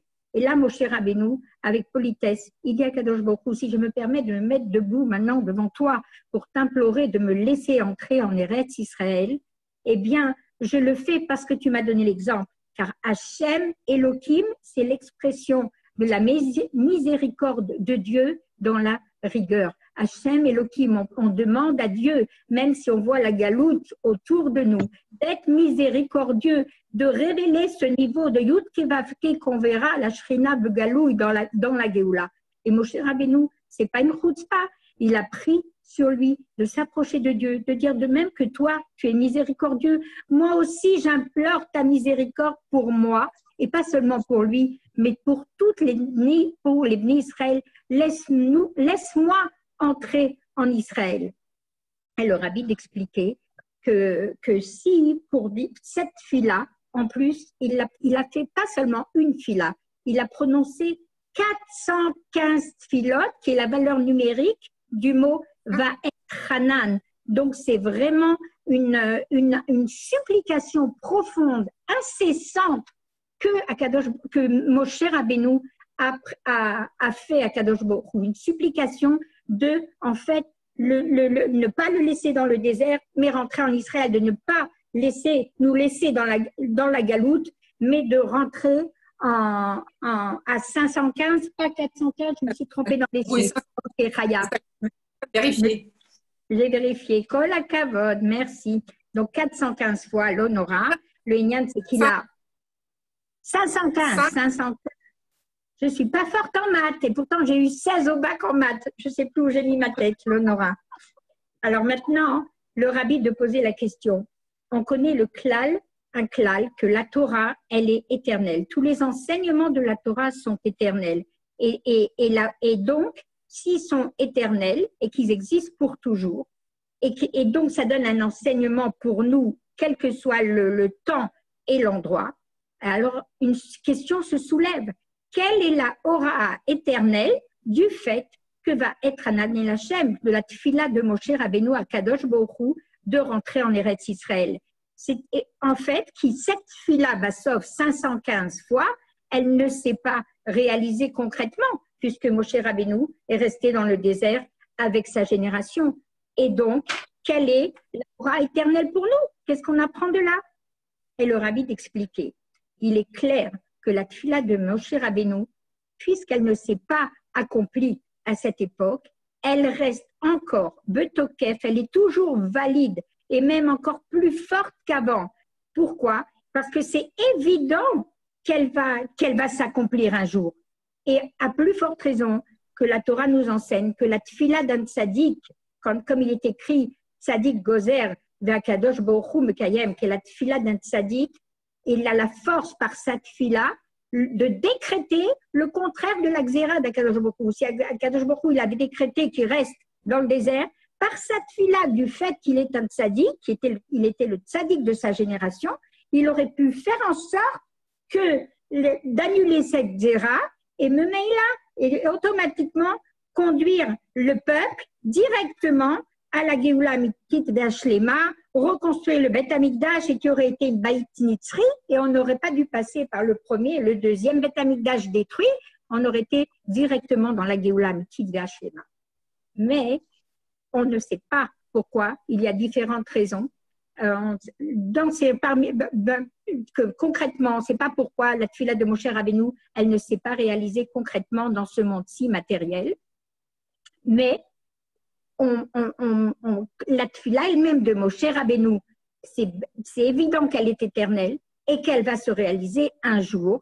Et un jour ou l'autre, elle va se réaliser et très très prochainement dans la Géoula Amitit d'Ashlema par Mashiach Tzidkenu. Et on sait que Mashiach, à propos de Mashiach et de Moshe Rabbeinu, on a dit il est Goël Rishon Veu Goël Acharon, c'est le premier libérateur et ça sera le dernier libérateur, et Mashiach Tzidkenu, ça sera le Moshe Rabbeinu de sa génération, le Mashiach de sa génération, qui lui fera sortir les enfants d'Israël de la Galoute et les fera rentrer en Eretz Israël dans la Géoula et dans le Beth Amikdash Ashlishi, qui lui sera alors une maison éternelle pour Akadosh Baruch Hu. Nachon, pour que ce soit par nos forces et par notre mérite. Alors oui, c'est la fin du développement, Chaya. Et de là, on comprend que la tfila de Moshe, même si elle ne s'est pas réalisée, et comme on l'a dit, elle est toujours betokef, elle est toujours valide. Donc Moshe, elle est toujours en train d'œuvrer. Moshe Rabbeinu, il est toujours en train de prier à travers le Moshe Rabbeinu de chaque génération. Et dans notre génération, le Rabbi, il est toujours là en train d'agir et de prier pour que la Géoula, elle soit éternelle et que Bassof, il puisse libérer le Ham Israël de la Galoute. Et là, le Rabbi d'expliquer qu'on va comprendre maintenant quelle est la Hora éternelle, l'enseignement que nous, on peut comprendre dans notre génération. La première des choses, c'est comment Moshe Rabbeinu a commencé d'implorer Dieu dans la paracha Vaïtranan. Qu'est-ce qu'il dit? Il a supplié Dieu, et dans les psukim qui suivent, alors Hachem, il lui a dit, s'il te plaît, arrête de parler, je ne peux plus entendre, arrête d'implorer. Hachem, il est tellement bon, tellement miséricordieux qu'il n'a pas supporté il ne pouvait plus entendre Moshe Rabbeinu le supplier de le laisser entrer en Eretz Israël. Et comme on l'a dit, que même il aurait pu lui-même annuler ce décret, mais il ne l'a pas fait. Et donc, qu'est-ce qu'a fait Moshe Rabbeinu? Eh bien, il s'est, on peut dire, opposé à Hachem. Il s'est placé devant Dieu quand Dieu lui a dit « Arrête de parler, je ne veux plus t'entendre ». Alors ici, on dit qu'il s'est mis il a utilisé la halakha qui dit que quand une halakha qui dit fais tout ce que le balabaïd te dit de faire, sauf de sortir. Si on est chez quelqu'un et qui se met en colère contre nous, qui nous dit vas-y, je te mets dehors, eh bien, al-pi halakha, on ne sort pas. Et là, si on peut dire, Akadosh Baruch Hu, il a dit à Moshe Rabbeinu, sors, je veux plus t'entendre. Et qu'est-ce qu'a fait Moshe Rabbeinu? Arrête de parler, il lui dit Hachem. Moshe Rabbeinu, il a fait Messirut Nefesh. Il a été jusqu'au bout de ses forces. Il a utilisé tout ce qu'il pouvait pour réclamer à Dieu de le laisser sortir, de ne pas le laisser dans le désert, de le laisser entrer en Eretz Israël. Et comme on l'a dit, bien que Moshe Rabbeinu, il avait le pouvoir de faire lui-même entrer les Bnei Israël en Eretz Israël, eh bien, et puisque Moshe Rabbeinu, qui il était un roé Israël, il était le berger du peuple juif, un vrai berger, un roé amiti. Il était un rabbi amiti, il était vraiment le chef véritable du Ham Israël. Et pas seulement roé, berger, rabbi. Rabbi, ça veut dire quoi? Qu'il était Melamed Torah les Israël amiti, qu'il enseignait la vraie Torah, qu'il enseignait vraiment dans les Metla Amito, la Torah d'Akadosh Baruch Hu à ses élèves. Et en tant que berger, eh bien, quelle était sa tuile-là? Vous croyez qu'il a prié Hachem pour que lui rentre en Israël et qu'il laisse sa génération dans le désert? Non. Pourquoi il a tant insisté, Moshe Rabbeinu? Et le Mashiach de notre génération, il est aussi en train de pleurer à Kadosh Baruch Hu et d'assister qu'il nous libère à nous. Lui, par son propre mérite, il mérite d'être en Israël. Mais comme il est berger fidèle, Moshe Rabbeinu n'a pas voulu sortir d'exil, elle n'a pas voulu sortir du désert, tant que ça, il y a un seul juif qui n'est pas lui aussi libéré. Et donc, Moshe Rabbeinu, qu'est-ce qu'il a fait? Eh bien, il s'est surpassé. Il a utilisé tous les moyens qu'il avait pour prier encore et encore, malgré la xéra d'Akadosh Baruch Hu, pour que sa génération sorte de l'exil. Et le rabbi d'expliquer, et c'est ce que le rabbi a fait en fait avec nous également, c'est qu'il continue à prier pour que nous, on sorte de l'exil. Et pourquoi on a posé une fois la question au rabbi, pourquoi il ne vient pas lui en Eretz, pourquoi il vient pas en Eretz Israël? Le Ham Israël a besoin de lui. D'Eretz Israël, il peut diffuser encore plus dans le monde entier, rapprocher les Juifs. Non. Eh bien, c'est comme un capitaine à bord du bateau. Le rabbi n'a jamais quitté le 770. Et tant qu'il y a un Juif qui reste encore dans la galoute, eh bien, le rabbi, il est resté avec, et de l'endroit où il était, du Makom de la galoute, il a continué à diffuser la Torah dans tous les coins du monde et à rapprocher individuellement avec un amour infini chaque juif d'Akadosh Baruch Hu. Et de là, on tire un enseignement pour toutes les générations en ce qui concerne, comme je viens d'expliquer, le reflet de Moshe Rabbeinu. Le Zohar, il dit que Yesh Ishpashkuta de Moshe Rabbeinu bechol dara vedara. Il y a un reflet de Moshe Rabbeinu dans chaque génération. Kal vachomer ou Moshe Rabbeinu de notre génération. Dans la génération précédente, le Moshe Rabbeinu, c'était le rabbi précédent. Et Kal vachomer pour ce qui concerne le niveau de Moshe Rabbeinu qui existe à l'intérieur de chaque juif, à l'intérieur de chacun de nous. Il y a l'étincelle de Moshe Rabbeinu qui est l'étincelle de Mashiach qui est à l'intérieur de nous, qui est ce niveau de Yechida chez Banefesh, le point unique et commun à tous les juifs qui existent dans chaque âme, à l'intérieur de chacun de nous. Et de même que Moshe Rabbeinu, il a insisté pour que qu'il n'y ait pas un seul juif qui reste dans l'exil. Eh bien, le rabbi nous demande à nous d'adopter la conduite, le comportement de Moshe Rabbeinu et de ne pas arrêter et ne pas se décourager, prier sans se décourager, de demander à Kadosh Baruch Hu encore une fois et encore une fois et encore une fois demander à Dieu et de crier à Dieu Ad Matai, Ad Matai, Ad Matai, Magial à nous les Gaël.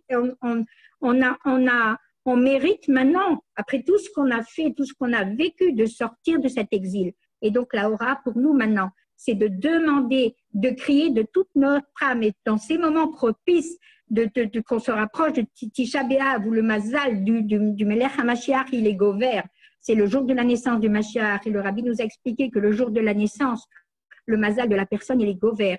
Et chaque année, à Tisha B'Av, eh bien, la naissance de Mashiach, entre guillemets, se produit à un niveau encore plus élevé, encore plus puissant. Et donc, plus on se rapproche de la Géoula, le Mazal de Mashiach, il est gouvert. Et nous, donc, on doit intensifier nos efforts et notre filote, comme Moshe Rabbeinu, pour crier de toute notre âme, Ad Matai, Ad Matai, Ad Matai, et qu'Hachem, il envoie la Géoula. Pas en fonction des efforts que nous, on va faire pour se préparer à cette Géoula, mais comme le Rabbi dit ici, comme Matnat Rinam, qu'Hachem, il nous fasse un cadeau gratuit. Ça veut dire que quand la Géoula, elle viendra, bien sûr, elle dépend des efforts qu'on aura fait nous maintenant pour s'y préparer. Mais Akadosh Baruch Hu, de sa main large et ouverte, il va nous envoyer Mashiach, même si on n'est pas tout à fait prêt et même si on n'a pas fait tout ce qu'il faut.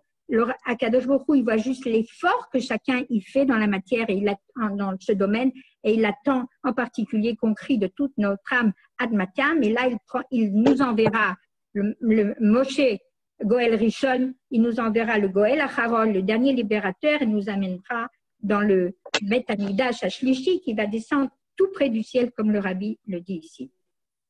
Et le Rabbi de rajouter, voilà. Et le Rabbi de rajouter, j'ai pas fini, c'est bon? Et le Rabbi de rajouter que où on se trouve maintenant, le Rabbi est en train de parler, Nun Aleph en 91, dans le 770, et il dit en particulier ce Inyan-là, de Giloui Mashiach et de Kriyat Matai, il est encore plus renforcé quand ces paroles, elles sortent d'un endroit, une baït meshulash, une maison triple, qui est en même temps une bête à Knesset, c'est en même temps une synagogue, le 770, c'est en même temps un bête à Midrash, une maison d'études, c'est en même temps une maison de Maasim Tovim et de Gmilut Chassadim, une maison dans laquelle les chassidim sortent de là et les juifs sortent de là et ils sont motivés pour accomplir des bonnes actions autour de lui. C'est l'endroit où le Moshe Rabbeinu de la génération, le Nassiador, le chef de la génération, est là et dispense la Torah au Ham Israël. C'est le berger fidèle du Ham Israël. Et donc cet endroit-là, le 770, il émet Ein un peu comme le Beth Hamikdash Ashlishi. Et il prépare le monde à pouvoir comprendre l'importance du troisième Beth Hamikdash. Et ce Beth Hamikdash, comme on l'a dit, ce 770 qui est en même temps une maison de prière et une maison d'études et qui est en même temps une maison de Gmilut Chassadim, le Rabbi rajoute que c'est aussi un endroit où on fait des corbanotes. Et c'est quoi ces corbanotes dans cette maison triple? Eh bien, c'est le fait que des Juifs soient assis par dizaines et par milliers, comme on connaît des moments où le 770, il est plein de milliers de Juifs qui viennent. Et en plus du fait que chaque Juif, Akadosh Baruch Hu nous explique que chaque Juif est Bal Abayit Alatzmo. Non seulement il est Bal Abayit sur lui-même, mais il est Bal Abayit, il est maître de lui-même et il est maître de la Metsiout qui existe dans le monde. Puisqu'on dit que Bishvili Nivra Haolam, qu'Akadosh Baruch Hu, il a créé le monde pour le Juif. Et donc, il n'y a rien qui peut entraver ou affaiblir toutes les hamshachot de Gdusha, toute la Gdusha qu'Akadosh Baruch Hu, il diffuse sur nous et que nous, on utilise à travers l'étude de la Torah et l'accomplissement des mitzvot. Et ce gilouï de Gdusha par les nés Israël, comme par exemple ce moment propice de Tisha B'Av, où c'est le jour de la naissance et du dévoilement de la puissance encore plus forte du Mazal, du libérateur. Et à plus forte raison quand dans cette année-là, le Tisha B'Av est tombé Shabbat. Et on voit que, et comme on l'a dit, que Shabbat, eh bien, il repousse tous les sujets négatifs de Tisha B'Av, tous les sujets de destruction et de jeûne et d'avélout, etc. Et qu'au contraire, qu'est-ce qu'on met plus en avant? On met le côté positif, l'avant-goût de que ce jour sera transformé en Yom Sasson de Simcha, en jour de fête et en jour de joie. On le voit même dans le Teilim qu'on dit Mizmor Shir le Yom HaShabbat. Mizmor Shir le Yom HaShabbat, c'est un cantique adressé à Shabbat. Que Shabbat, c'est ce chant-là, c'est un shir de Léatid Lavo, c'est le chant qu'on va chanter dans la Géoula. Pourquoi? Parce que Shabbat, on dit Shabbat, le Yom Shek Shabbat, c'est Yom Shekulo Shabbat Chayolamim. Shabbat, c'est l'avant-goût du repos éternel, c'est l'avant-goût de l'atmosphère qu'on vivra dans la Géoula. En plus forte raison, Ce Inyan-là, il est renforcé quand on se trouve Shabbat Razon, où, comme Léa l'a très bien expliqué, on voit, on nous montre le Beth Amikdash, ce Shabbat Razon. On le montre à l'intérieur de nous et on le montre à l'extérieur de nous. Il y a le makif qui est, qui est nous-mêmes à l'intérieur de nous. Notre neshama, elle ressent, même si on ne le voit pas de nos yeux, notre neshama, elle va ressentir ce guilou qu'Akadosh Baruch Hu nous montre le Beth Amikdash. Il suffit de se connecter, il suffit de réviser ce qu'on apprend, il suffit d'essayer de l'intégrer, de vivre avec, et on peut ressentir combien ce moment est le moment le plus propice pour la Géoula Mitzit Be'Ashlema. Et le rabbi de continuer en disant que le fait qu'on soit tous réunis dans le 770 et que les Juifs du monde entier entendent ce que le rabbi dit, après on va l'entendre. Et nous maintenant, Kalva Chomer, Disrout, par le mérite de Zoom, on n'est pas des milliers réunis, mais le peu de Neshamot qui sont là réunis, eh bien le fait qu'on soit ensemble, Béardout, assises, à écouter, à étudier la Torah, eh bien on sait que la hava, l'amour et l'ardout entre les Bnei Israël, elle efface la cause de l'exil et même là, elle déclenche la Géoula. Parce que quand on est en train d'étudier les Inyané Mashiach et Géoula ensemble, Béardout, eh bien on est, si on peut dire, transplanté dans l'ère de la Géoula où on sera vraiment relié par la Neshama pour vivre intensément qu'est-ce que représente cette Géoula véritable. Et le rabbi d'expliquer que cette année-là, c'est un moment propice. En Ounalef, c'est l'année où on verra des miracles. Et à plus forte raison, le rabbi rajoute que chaque juif, Ma'amin be'emuna shlema, il croit, chacun de nous, il croit au plus profond de lui-même, que Ani Ma'amin be'emuna shlema, que Mashiach tzidkenu, qui sera un roi de descendant de David Ameler, versé dans la Torah, qui s'occupera de faire pratiquer les mitzvot, non seulement d'enseigner, mais il se souciera que les Juifs accomplissent les mitzvot, comme le rabbi l'a fait avec les mitzvahim, et que ce roi de la maison de David, il deviendra Mashiach Vadaï, il sera confirmé être Mashiach par le fait qu'il aura réussi sa mission et qu'il va construire le Beth Amikdash à son endroit, rassembler les Bnei Israël, c'est ce qui s'est passé dans ce qui se passe dans le 770, si on peut dire, et que bientôt, il ne reste plus que le Akadosh Baruch Hu, il dévoile Mashiach déjà dans cette Beth Knesset, et que dans cette synagogue du 770, il emmène tous les Juifs dans notre terre sainte et dans la ville sainte de Yerushalayim sur le Harabaït pour aller servir Dieu dans le Beth Amikdash Ashlishi. Amen. Amen, amen, chazek, chazek baruch. Amen, amen. Je vais faire la fin, je vais juste résumer, si ce n'est pas trop long pour vous. Alors, le rabbi d'expliquer, bon ça je vais le dire très vite, que pour arriver au Har Sinaï, eh bien les Bnei Israël, ils ont marché du mont Chorev jusqu'au Har Sinaï pendant 10 jours et ils ont reçu la Torah là-bas. Et le Gilouï de la Torah, donc ils ont marché 11 jours, pardon. Ils n'ont pas marché 10 jours, ils ont marqué 11 jours. Et 11 jours, c'est dans notre avoda à nous, c'est la révélation de la Torah nouvelle que Mashiach va nous dévoiler quand nous, on aura utilisé toutes les forces de notre âme pour le service de Dieu par l'étude de la Torah et l'accomplissement des mitzvot.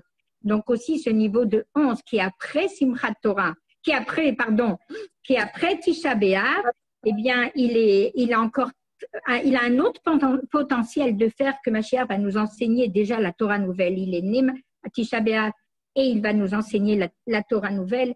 Et nous, on s'y prépare en utilisant toutes les forces de notre âme et en canalisant toutes nos actions pendant le temps de l'exil. On continue à vivre comme on vit, à faire ce qu'on a à faire en fonction chacune de nous, au présent, de la situation dans laquelle on se trouve, mais que pour qu'on arrive à cette Géoula et à vivre la Géoula au quotidien, eh bien que tout ce qu'on a décidé de faire, eh bien ce n'est que pour l'utiliser dans la Gdusha.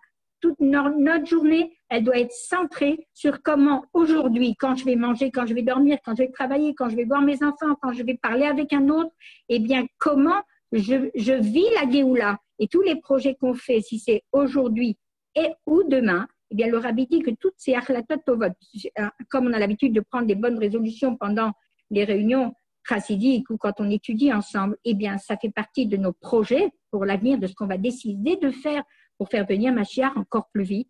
Eh bien, Noach Latot Tovot, et d'étudier et de diffuser, puisqu'on est Ma'aminim, Bnei Ma'aminim, puisqu'on est croyant, fils de croyants, et comme Achakelo B'chol Yom Sheyavo, et comme on attend Mashiach à chaque jour, à chaque instant, même s'il n'est pas venu cette heure-ci, il va venir dans l'heure suivante. Et puisqu'on l'attend Mamash, eh bien, le rabbi demande de prendre l'habitude de dire, on le fait de dire que si Chas v'Shalom Mashiach est retardé, alors j'essaierai de faire ça et ça et ça. Et surtout, de ne pas se décourager. Il n'est pas venu maintenant, comme Moshe Rabbeinu, crier Admatai et continuer à faire ce qu'on a à faire avec entêtement et détermination et à se préparer à la Géoula. Et comme il est écrit, Ashremi Sheva le Kan de Talmudo Beyado. Heureux est celui qui viendra dans la Géoula avec son Talmud, son étude dans la main. Ça veut dire le peu qu'on a étudié. Eh bien, il a la force de transformer l'exil. Et quand on va se présenter devant Mashiach, qui va nous surprendre, qui va se dévoiler à l'instant même, eh bien, on sera fiers d'avoir fait le peu qu'on a fait. Surtout quand on sait que toute la transformation de l'exil, comme on l'a expliqué maintes fois, qu'on rajoute le Aleph, qu'on dévoile la dimension de Dieu dans notre vie de tous les jours, qu'on dévoile la dimension d'Akadosh Baruch Hu dans la Galoute, quand on sait encore plus que le Mot HaMashiach, tous les temps messianiques, et même Triyat HaMetim, la résurrection des morts, elle dépend de notre travail pendant le temps de la Galoute, Kal Vachomer, qu'on continue même s'il n'est pas venu à cet instant, à le demander encore plus et à agir avec encore plus de Chayut et de Itraskout et de Chosek, avec Chayut, avec enthousiasme, mais avec encore plus de force qu'on réclame la Géoula. Et le rabbi de dire que quand dans l'Haftara de Shabbat Razon, on lit le passouk Tzion de Mishpat Tipadeh de Shavea Bitzdaka, que Tzion, Yerushalayim, elle sera libérée par le Mishpat et par la Tzedaka. Et le rabbi utilise ce verset pour donner la aura concrète. Qu'est-ce qu'on doit faire pendant cette période? Mishpat, c'est la Torah. On doit rajouter dans l'étude de la Torah, et en particulier dans les sujets de Mashiach Géoula qui nous prépare au moment J qui va arriver immédiatement. Et donc, on doit rajouter dans l'étude de la Torah. La tzedaka, c'est l'accomplissement des mitzvot. Chaque action qu'on fait, ça peut être pour faire du bien à un autre. C'est une mitzvah. On accomplit la volonté de Dieu du mieux qu'on peut et on rajoute dans ces deux domaines. Et si chas v'shalom Mashiach itakev od, et si chas v'shalom Mashiach il est encore retardé, eh bien, et qu'on n'est pas cet Tisha B'Av, le moment propice du Gilouï de Mashiach, du dévoilement de Mashiach, eh bien, on continuera à rajouter dans l'étude de la Torah, à accomplir les mitzvot jusqu'au 15 Av, même s'il le faut jusqu'au 15 Av, de quelle manière on peut rajouter dans l'étude de la Torah. Et c'est une source de simcha, de joie dans ces moments propices pour la Géoula, en organisant des dvadouyot de simcha pour le siyum d'une maseret de la Torah, en organisant c'est ce que font les chassidés Chabad de par le monde, chaque jour jusqu'à Tisha B'Av, ils font un siyum, la conclusion d'un traité de la Gemara, et qui permet, et avec une séouda, et même permis de manger de la viande, mais on ne le fait pas concrètement, pour conclure l'étude de la Torah. Et le rabbi de continuer en disant qu'il faut diffuser cette coutume de refaire ces rassemblements de joie grâce à l'étude de la Torah jusqu'au 15 Av. Et comme on sait que le 15 Av, c'est un jour de fête pour tout le Ham Israël. D'abord, le 15 du mois, la lune est pleine. Et quand la lune est pleine, ça symbolise la royauté de David dans sa plénitude. Ça symbolise la venue de Mashiach, le dévoilement du roi Mashiach qui va nous amener la Géoula.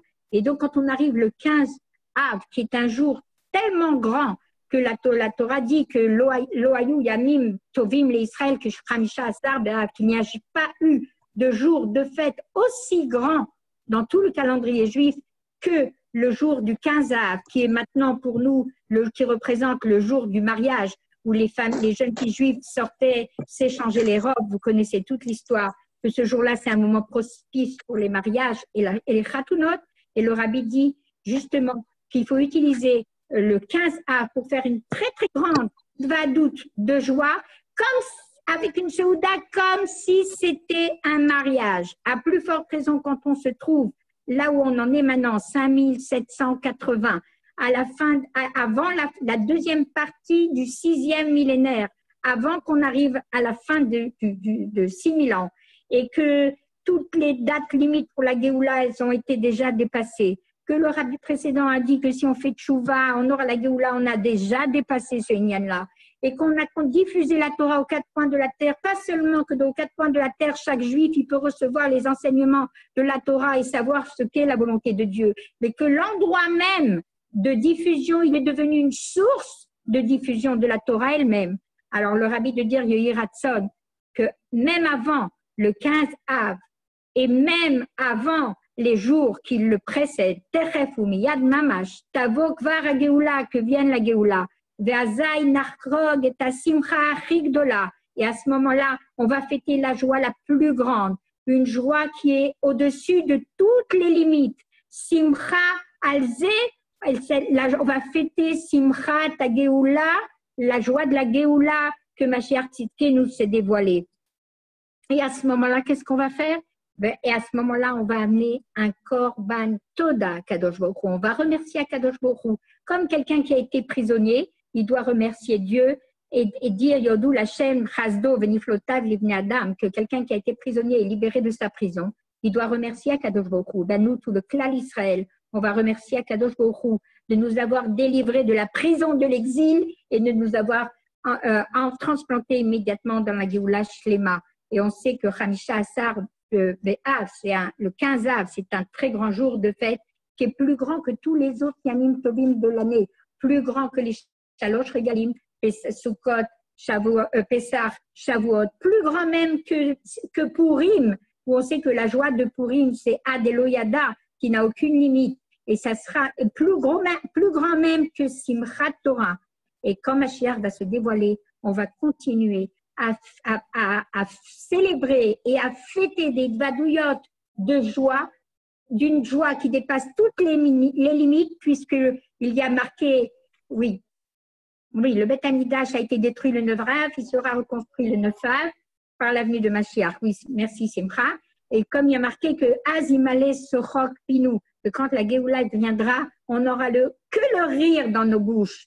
Pourquoi? Parce qu'on arrivera à la shlemut, à la plénitude de la simcha du mariage, et on entendra, comme il est marqué, on entendra dans les rues de Yerushalayim la voix du Sasson, Kol Sasson, le Kol Simcha, Kol Chatan, le Kol Kala, on entendra la voix d'Akadosh Baruch Hu, de toutes les smachot des mariages, et en particulier la joie du mariage de Knesset Israël avec Akadosh Baruch Hu dans le 3e Beth Amikdash immédiatement. Amen. Et le rabbi, je termine là-dessus, il conclut et il dit, comme on l'a dit plusieurs fois, que tout est prêt pour la Géoula, que le Beth Amikdash, il est là, il est prêt tout en haut, et que tout est prêt, même la Séouda qu'on va faire pour accueillir Mashiach, elle est prête pour remercier Akadosh Baruch Hu de nous avoir dévoilé. Et le rabbi dit ici quelque chose de très touchant. Il dit que tout est prêt, et tout ce qui est prêt, nous on ne le voit pas, mais en fait, toutes les bonnes actions qu'on a faites pendant le temps de l'exil, eh bien, toutes les bonnes actions qui ont été faites pendant le temps de l'exil et qu'on croit qu'on n'a peut-être pas fait assez, Kadosh Baruch Hu, chaque petit ishtadlut, chaque petit effort que chacun a fait et tout ce qui s'est passé dans le monde depuis l'exil, de la sortie d'Égypte, Kadosh Baruch Hu les a mis dans un coffre-fort. Elles sont enfermées, gardées précieusement dans ce coffre par Kadosh Baruch Hu. Et Akadosh Baruch Hu, il a donné le coffre au Béné Israël, de même que la clé au Béné Israël. Et nous, de notre côté, eh bien, on a cette clé, on a la force et on peut amener la Géoula. Et en particulier, dans la aura de cette semaine, que quand que Akadosh Baruch Hu, peut-être, il attend qu'un seul juif, il crie de toutes ses forces, encore une fois et encore une fois, Ad Matai, on sera immédiatement dans la Géoula. Yehi Ameler. Merci d'avoir écouté si longuement. Voilà, Yeshar Koach, magnifique. Ad Matai, Ad Matai, Ad Matai. Chazak Baruch. Donne des forces. On est transparent. Bravo, bravo, maman, bravo. Kola Kavod. Très beau, Quel très beau. bisou. Je voulais en profiter puisque ce soir c'est mon anniversaire et que Bravo. je voulais vous bénir à tous. Mazal Tov, Mazal Tov. Mazal Tov, Léa, Mazal Tov. Bénir Teila Perla, c'est ça? Son anniversaire aussi. Hein? Tzipora, ta fille, c'est Teila Perla. Il faut que tu appuies sur ton micro. Rachel Teila. C'est ce soir. C'est là. Rachel Teila. Rachel Teila, voilà. Rachel Teila, que Bezrat Hashem, on soit tous en bonne santé, que tous ceux qui veulent se marier. Amen. Amen. Que ceux qui veulent enfants facilement, que tous ceux qui une grande bracha pour élever nos enfants dans le Amen. Amen. Amen. Amen. La Géoula Amétite. Parnassa Beshefa, et dans la Géoula, bien entendu, immédiatement. Que, comme on a dit la semaine dernière encore, que Bezrat Hashem, on soit toujours le Kéli pour diffuser la bracha d'Akadosh Baruch Hu, qu'on soit toujours les mains du Rabbi et que le Rabbi soit fier de nous et que Bezrat soit dans la facilité. Amen. Très très vite au Beth Amikdash et que ce sera que des joies, Bezrat Hashem. Amen. J'en profite encore pour vous dimanche soir à la Hivalot, ça sera en hébreu sur le Beth Amikdash avec le Rabbi Sandler. Et je peux vous dire que hier soir, il a fait un cours aussi sur le 3e Beth Amikdash. Je ne voulais pas en sortir. C'est vraiment, quand il fait un cours, on a l'impression qu'il l'a fait avec des photos, on a l'impression qu'on est en train de vivre dans le Beth Amikdash. Ça donne des forces extraordinaires. Alors que, voilà, Bezrat Hashem, je vous invite dimanche à 9h sur Zoom. On mettra le lien dans la Midrasha, bien sûr. Et voilà. Tu ne veux pas expliquer ce qu'il dit sur le vide, là? Raconte, c'était trop beau, ce que tu m'as dit ce matin. J'espère qu'il va le dire pour Ben oui, le dire lui-même. Elles seront, Oui, elles seront peut-être pas là. Oui, elles vont être là. Il va révéler vraiment. Ils ne comprennent pas l'hébreu. Eh ben, on dira après. C'est dommage. Oui, d'accord. D'accord, ok. Alors, je veux dire une petite précision. Ce que j'ai écrit en sous-titre, c'était ça le point. C'est pas que Mashiach il vient Tisha B'Av. C'est que le Rabbi il dit quelque part que c'est le contraire. C'est parce que Mashiach est né à Tisha B'Av qu'il y a eu la destruction à Tisha B'Av. Ah bon? Nabuchodonosor, il est venu, il a détruit le Beth Amikdash au mois d'Av pour que Arié chez Yivné Ariel. Deviendra Arié à Kadosh Baruch Hu qui va reconstruire Ariel. La première date qui a été choisie, c'était la naissance du Mashiach, le 9 Av. Et autour de ça, il y a eu la discussion. Attends, laisse-la finir. Je vais voir. Et de Mashiach, il planait sur la surface des eaux dès la création du monde. Et que le seul mois qui porte le nom de Mashiach, c'est le mois d'Av, Menachem Av. C'est ça veut dire que la naissance physique du Mashiach, elle a lieu le 9 Av. Et c'est pour ça que le 9 Av, il y a eu cette destruction. C'est la première concrétisée dans le monde. La finalité, c'est que c'est le 9 Av, le Mashiach qui naît. Mais dans le Beth Amikdash a été détruit le 9 Av parce que Mashiach est né le 9 Av. Et ben pour nous construire un meilleur. C'est-à-dire, en général, on dit le Mashiach, il est né le jour de 9 Av parce qu'il y a eu la destruction. Et en fait, on va dire c'est le contraire. Il y a eu la destruction le 9 Av parce que le Mashiach est né le 9 Av. Et la précision que j'avais dit aussi, qui était intéressante, que le Ramnotik avait dit il y a longtemps, je vais se rappeler, que si on remonte de Yud Aleph Nissan, on remonte 9 mois, on tombe sur Tisha B'Av. C'est incroyable. Ouais. En tout cas, Kol HaKavod, on va vous donner ma image du chizouk. On sent la chose, on ne peut plus vivre autrement quand on écoute ça. Ah, Simcha, tu nous touches. Kol HaKavod, Charkoar.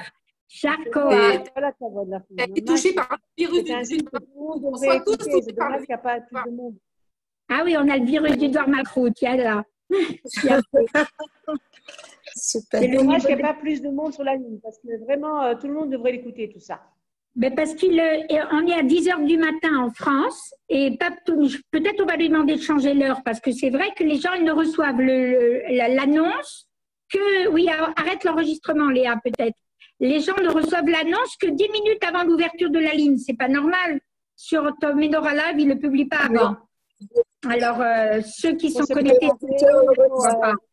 je vais lui demander. Non, mais c'est écrit dans le calendrier de Menorah Live.